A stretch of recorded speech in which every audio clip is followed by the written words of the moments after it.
Welcome to In Pursuit of Truth. This is your host, Sir Patrick Mack. The deep state hate is out in full force today. Ladies and gentlemen, do you know where the bodies are buried? I don't either, but I'll bet Flynn does. Let's get started on these Q posts here. 25:48, 42 minutes after the hour of 11 p.m. Q takes us back to a year ago. I guess a year and a day ago now, right? The 4th of December 2017 was Monday, 24 minutes after the hour of 10 p.m., where Q said, who knows where the bodies are buried? Well, that would be Michael Flynn, right? Well, Flynn is safe. We protect our patriots. Okay, so why are we getting this a year and a day later? And then Q takes us to these posts right here on Twitter from Tom Winter at NBC. NBC News, Special Counsel Robert Mueller asks a judge for little to no jail time for retired Lieutenant General Michael Flynn in exchange for what they describe as his substantial assistance to their investigation. I think it would be in exchange. There seems to be an extra D here. Could be a typo, could be something, I don't know, but just letting you know, that seems a little weird. Okay, so let's get those details over here. Special Counsel Robert Mueller's office recommends little to no jail time for Michael Flynn in exchange for assistance. Former National Security Advisor Michael Flynn provided substantial assistance in the special counsel's Russia investigation and should receive little to no prison time, federal prosecutors said in court papers filed Tuesday. Yes! Flynn met with special counsel Robert Mueller's team 19 times after he pleaded guilty to lying to federal investigators, according to a sentencing memo filed by Mueller's office. The court papers offered few new details on the Russia probe, but the prosecutors, citing Flynn's extensive cooperation in several ongoing investigations, said a sentence that includes no prison time is appropriate and warranted. The defendant provided first-hand information about the content and the context of interactions between the transition team and Russian government officials, reads the heavily redacted memo. Yeah, heavily redacted memo. The memo says Flynn began providing information to investigators not long after the government first sought his cooperation. His early cooperation was particularly valuable because he was one of the few people with long-term and first-hand insight regarding events and issues under investigation by Mueller's office, the memo said. That's an important one. Let me read that again. It's a quote. His early cooperation was particularly valuable because he was one of the few people with long-term and first-hand insight regarding events and issues under investigation by Mueller's office. Flynn's cooperation extends to a criminal investigation that is separate from Mueller's probe. So not Russia, it's a criminal investigation, according to the court documents. But the federal prosecutors released no details on that investigation. That's because they're not leaking it. They're not a bunch of leaky pants. Having a hard time speaking today. Redacting nearly the entire section devoted to it. Rudy Giuliani, President Donald Trump's outside attorney, told NBC News Tuesday night that he's not concerned that Flynn shared anything with the special counsel that it could implicate Trump. If he had information to share with Mueller that hurt the president, you would know it by now, Giuliani said. There's a Yiddish word that fits, Giuliani said in a brief interview. They don't have bupkis. Am I saying that right? Bupkis. I want bupkis. Do I have bupkis? I don't wonder if I've got bupkis. I don't know. Giuliani insisted that maybe this will convince all of America there was no collusion. Okay, so interesting stuff. Now, we are going to find out on the 18th what's going on with General Flynn.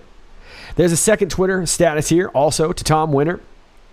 There appears, although the redacted documents do not make it completely clear, that there is a separate criminal investigation going on outside of special counsel Robert Mueller's purview, for which Flynn has been providing significant assistance. Okay, so this doesn't have anything to do with Russia, and even NBC has finally caught up to that, right? Oh, okay. NBC News, there appears, although the redacted documents do not make it completely clear, that there is, and then we get 3 brackets and we've got 3 pluses on either side of this, separate criminal investigation going on outside of special counsel Robert Mueller's preview, for which Flynn has been providing significant assistance. Markers are important, and then we see this year difference here between December 4th, 2017 and December 4th, 2018. Think no name. That would be John McCain. Did Mueller have a choice in making the recommendation? Who does Mueller now report to? Well, that would be Whitaker, so I guess not, right? Does Whitaker also oversee Huber and OIG being Horowitz? Yes.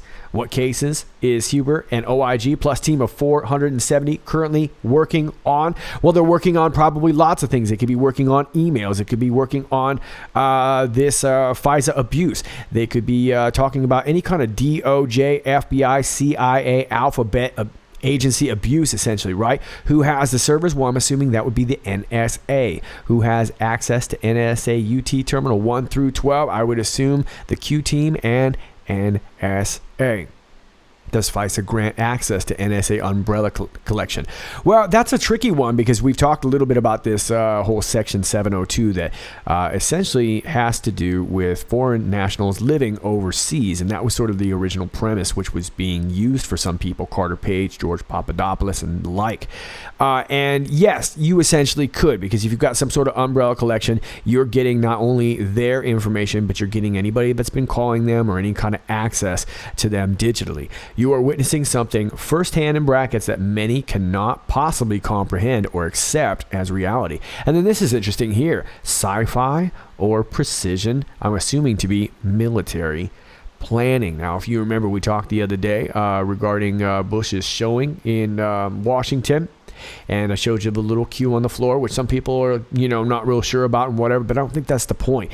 I want to rememberize you that I can't remember the name of the commenter, but he was talking and he said that his body was laid there with precision military.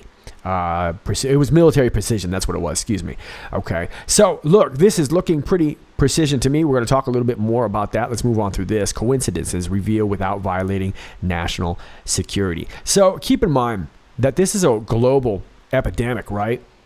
And a big reason why the FISA hasn't been fully declassed already is because we already knew that this involves other nations. It involves the UK, it involves Australia, involves a lot of people. Of course, Russia and China too. So there's a lot of people that have to kind of globally save face. And of course, the world is sort of in turmoil right now, isn't it? So we're seeing the effects of everybody kind of squealing on each other, and the rats are running, right? It's like the lights just came on and all the cockroaches went scurrying. Coincidence?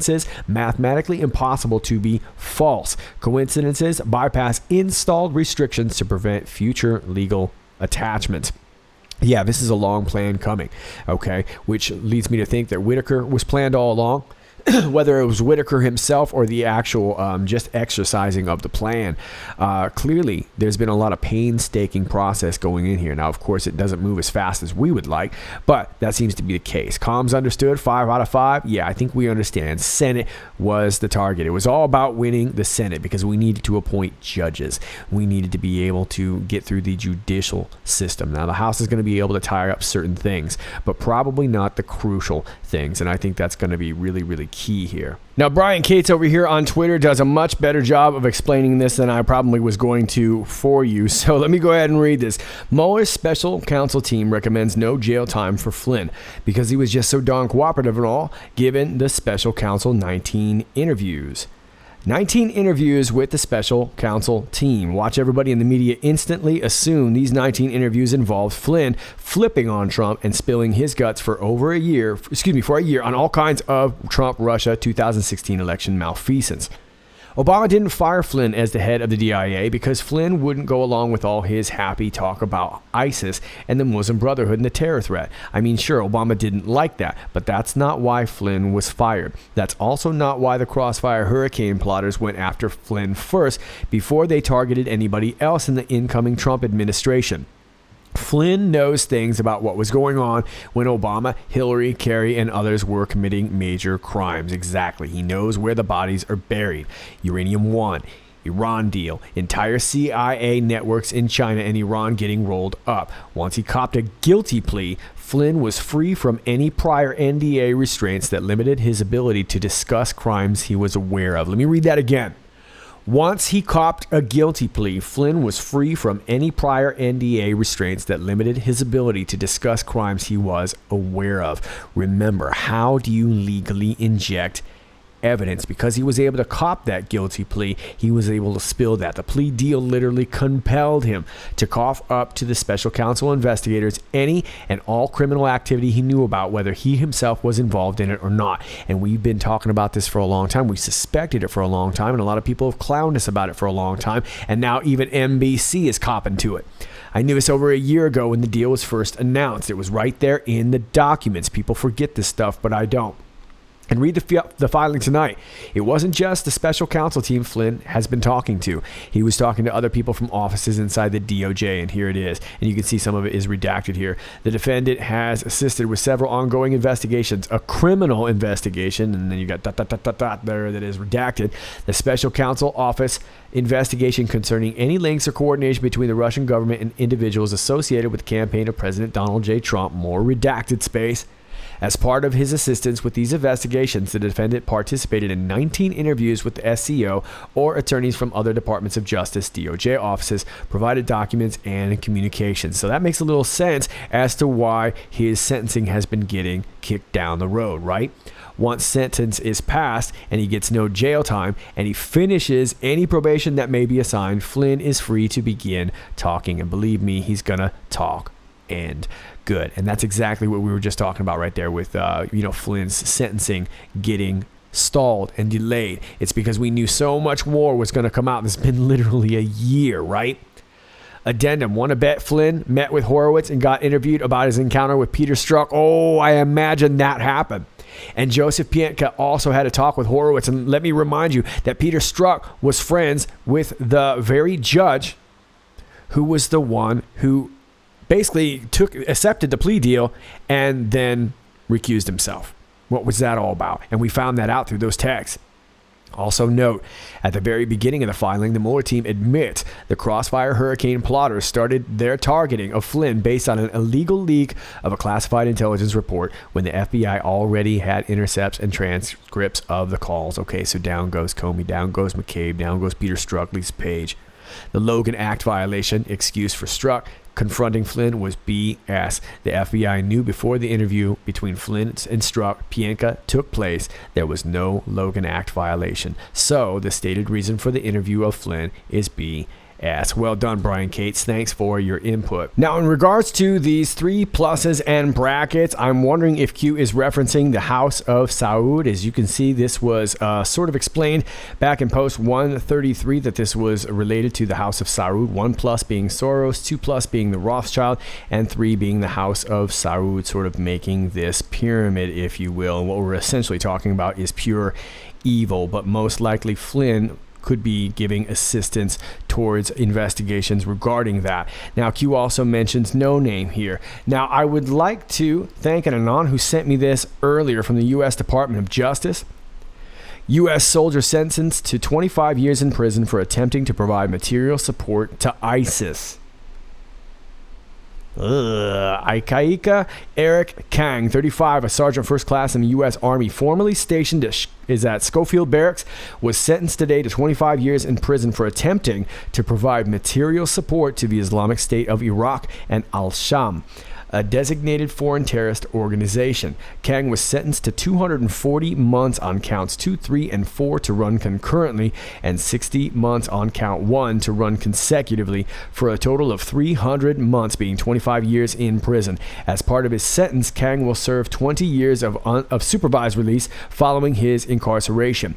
Assistant Attorney General for National Security John C. Demers, U.S. Attorney for the District of Hawaii Kenji M. Price, and special agents in charge Sean L. Call of the FBI's Honolulu field office announced the sentence. At sentencing, Senior U.S. District Judge Susan Oki Maldway accepted a plea agreement between the United States and Kang, in which Kang had agreed to serve 25 years of imprisonment and a period of at least 20 years of supervised release and up to life. In imposing sentence, Judge Maldway said that Kang's conduct was extremely serious and had the potential to be disastrous. She also noted that the undercover agents gave Kang a number of chances to return the classified information and leave the training, but but he didn't do that. Kang swore to defend the United States as a member of our military, but betrayed his country by swearing allegiance to ISIS and attempting to provide it material support, said Assistant Attorney General Demers. With the sentence imposed today, he is being held accountable for his betrayal and his crime. I want to thank all of the agents, analysts, and prosecutors who are responsible for this case. Okay, interesting stuff about this Kang. Now, I want to point something out right here. In late June and early July of 2018, Kang met numerous times with undercover FBI agents who he believed had connections to ISIS. He provided them with sensitive, non-public military documents, some of which were classified at the secret level, which he intended that they later provide to ISIS. He also provided them with a commercially purchased small aerial drone, a military chest rig, and other military-style clothing and gear. So he was hooking them up with some swag, too. Kang then met 2 additional undercover FBI personnel, one who purported to be a high-ranking ISIS leader, or sheikh, and another who played the role of an ISIS fighter. Kang led them in a 2-hour step-by-step military combatives training session in order to train the purported ISIS member in hand-to-hand fighting and techniques and marksmanship. Kang was given numerous opportunities by the undercover agents to return the classified military documents and to stop and leave the training, which he did not do. Instead, on July 8, 2017, Kang swore an oath of loyalty known as Bayat to ISIS and its leader, Abu Bakr al-Baghdadi, in a ceremony conducted by the purported ISIS sheikh. After the ceremony, Kang said that he wanted to get his rifle and go to downtown Honolulu and Waikiki Strip and start shooting. Kang was subsequently arrested and taken into custody. And if I can rememberize you, we've got a picture of Abu Bakr al-Baghdadi. And hey, there's our guys right there. Say cheese, you're about to buy some missiles. You can see there's our boy No Name McCain right there in the middle. And if you look over here, number 2 in the background, he's a little shy. Abu Bakr al-Baghdadi, head of ISIS. Yeah, they were just about to go in these little spider webs right here and make some deal. So it looks to me like Q is implying that they knew all along what was going to happen to No Name McCain, and now it looks like that's holding true with George Bush as well. Let's move on. Post 2549, 1 minute after the hour of midnight, 1 minute and 7 seconds. Summer turn! Logical thinking. D5 drops first and last. Content and dates. Huber drops first and last. Content and dates. So let's check that out. First, we're going to go over here. We're going to type in D5. Now, we see a lot of D5. And although this one is brought up, I don't see D5 in here. I actually see it here on May 10th, post 1332. Fellow patriots, what you are about to learn should not only scare you, but intensify your resolve to take back control, freedom. The information that will become public will further demonstrate the criminal and corrupt, pure evil, abuse of power that the Hussein administration undertook in joint efforts with domestic and foreign dignitaries. The snowball has begun rolling. There is no stopping it now, D5. And that's why we thought it was an avalanche, because he was talking about a snowball turning into a D5, which is the maximum rating for an avalanche. Stay the course and trust the plan. Protective measures are in place. Remain brave. We knew this day would come. And then this link was a YouTube link to the video that this video will get Donald Trump elected. We've seen it a lot before. If you haven't seen it, go check it out. It's post 1332. United we stand, worldwide. Where we go one, we go all. We fight. Conspiracy no more. Q. So that's the first time we saw it, right? And of course, this will be the last one here, December 5th, unless you want to talk about this one right here, 2537, odds of a state funeral on D5. How many coincidences before mathematically impossible? And then we talk about this rule of thumb, this empirical rule. That was December 3rd at 12:42:42. How about that? 42:42. Who's 42? And back again on this first post. This was at 9:43. Who's 43? And we first see Huber mentioned here in post 986, April 2nd. And this was regarding this Breitbart article that all of you should read. We've covered this quite exhaustively over the months. But this is Jonathan Turley talking about Jeff Sessions appointing John Huber and how that was probably going to be a lot more effective than appointing a second special counsel, which is what, of course, the quote-unquote experts on Fox News think we ought to be doing. Why was this made public? John Huber appointed by, removed by, reappointed by. Why the reboot? Think logically, history books. Well, it was Obama who appointed him, and that's why the optics on that are so important, because they were hopefully not going to have to spend much time looking at him and complaining about him like they did with Jeff Sessions and like they did with Justice Kavanaugh and like they are now doing with A.G. Whitaker, right? So all this time, John Huber he got reappointed, and President Trump wanted him. Jeff Sessions let him go, wanted him back. So here he's back now, and I have a feeling that everyone's going to be starting to complain about John Huber real soon. So that was the first time we saw him. And of course, I guess the last time being today's post.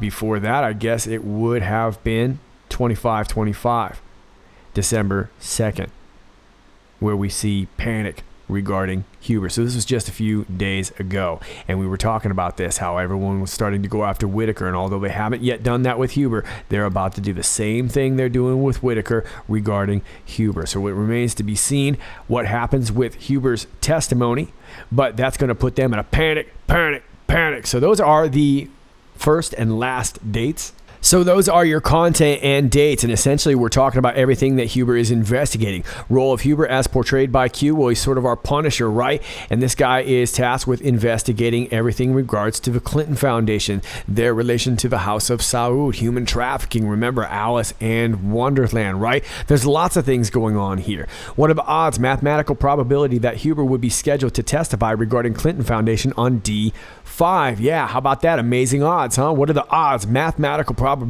George Herbert Walker Bush passed away and the state funeral date is on D5? Yeah, what are those odds? Those are the same numbers I was thinking. What other interviews and investigations were wiped clean, postponed, given a state funeral takes up media coverage for a week? Well, we know that that's James Nobody's Homie Comey and Aunt Loretta Lynch, and I'm sure James Comey would love to testify after Huber so that he doesn't perjure himself, and I have a feeling that may not work out like that. We'll have to see how it goes on, but definitely crazy odds, right? Why does the global fake news media, largest in the world, continually attack Q? Because this is the only place where you're talking about this narrative consistently. This is the only place that keeps banging out the same talking points and doesn't change from time to time. Why is the Washington Post leading the attack? Because they're the main clowns, right? They are directly funded by the CIA through Jeff Bezos and Amazon. Think ABC agency, exactly. CIA, FBI, all of that. Washington Post, Bezos, Amazon. Amazon is the one that set up the cloud computing for the DNI. They're wrapped up with all the alphabet agencies. So they know what's going on. And likely, and I've been saying this for all along, they've had the D class all along. And that's a separate story. But when we know that they know the D class, they know exactly what's coming too. They're not exactly sure when. And I think that's why these dates get played with a lot. And I think that's another reason why it's important not to attach yourself to such dates. When you're awake, you can see clearly rapid fire cues. So could rapid fire just mean it's all going to come at once before they can handle it?